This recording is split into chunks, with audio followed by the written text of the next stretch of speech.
हरि ओम। आत्मीय भक्तजनों, सब प्रेम जय श्री हरि। ओम ऐम ओम। जय मां सरस्वती। आज का प्रसंग है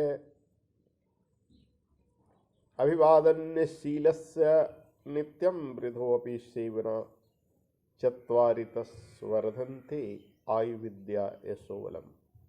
नित्य बुजुर्गों को प्रणाम करने से और उनकी सेवा करने से 4 चीजें की वृद्धि होती है। वो 4 चीजें हैं आयु, विद्या, यश और बल।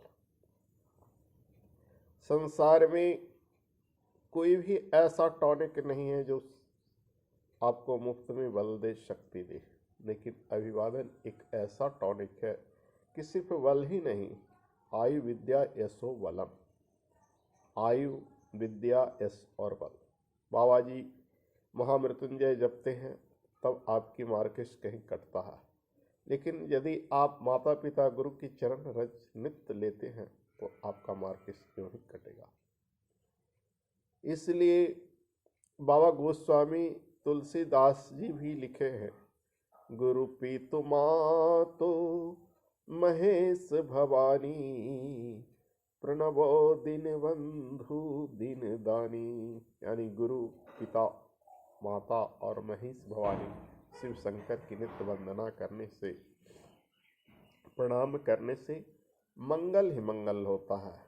प्राय सभी धार्मिक ग्रंथों में वृद्धों की सेवा, माता पिता की सेवा करने का उपदेश दिया गया है और उनको खुश रखने का उपदेश दिया गया है।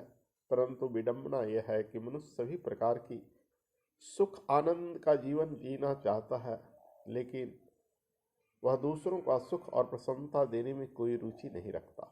यहाँ तक कि परिवार में वृद्ध माता पिता की सेवा में उनकी कोई रुचि नहीं, उनके सुखी रखने में कोई रुचि नहीं। आज वृद्धाश्रम बढ़ते जा रहा है, वृद्ध घर से किनारे होते जा रहे हैं।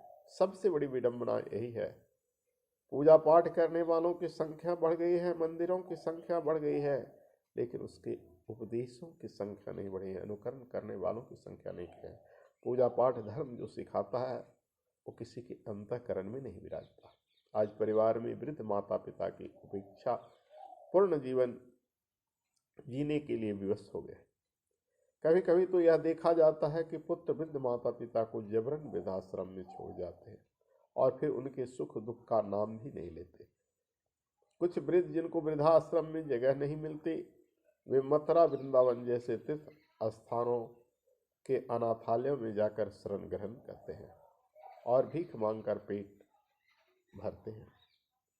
शास्त्रों में माँ को सर्वप्रथम देवरूप स्थान दिया गया है। मातृदेवो भव, पितृदेवो भव, आचार्य देवो भव कहकर ये तीनों की वंदना की गई है। एक प्रसिद्ध राजस्थानी लघु कथा है कि जब जीवों को जगत में पहली बार ईश्वर भेजने लगे तो जीवों ने प्रार्थना की कि हे प्रभु, हम आपके अंश हैं, हम आपके बिना संसार में कैसे रहेंगे। ईश्वर अंश से जीव अविनाशी, चेतन, अमल, सहज सुखराशि।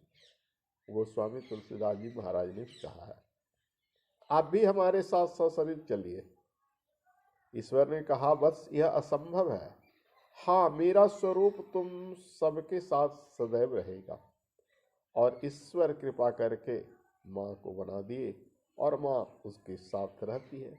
ईश्वर माँ है, या यूँ कहना चाहिए कि माँ ही ईश्वर है, अर्थात ईश्वर का साकार स्वरूप माँ है। इसलिए भगवान स्वयं तो नहीं आए, लेकिन माँ को भेजे। वो ईश्वर का स्वरूप है। परंतु दुर्भाग्य है कि वृद्ध माता पिता की यह दशा शायद पश्चिमी सभ्यता का अनुकरण करने के कारण हुआ। दूसरा कारण यह है कि हमारी शिक्षा पद्धति में नैतिक शिक्षा का कोई स्थान नहीं है। वेद उपनिषद कहीं पढ़ाया नहीं जाता है, रामायण गीता कहीं पढ़ाया नहीं जाता है।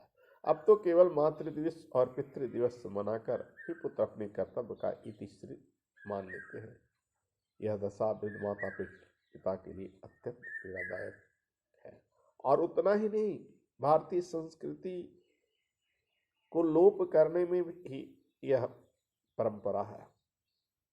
जब सारे के सारे लोग ऐसे ही हो जाएंगे तो उन्हें भारतीय कहलाने का कोई हक नहीं। भारतीय संस्कृति में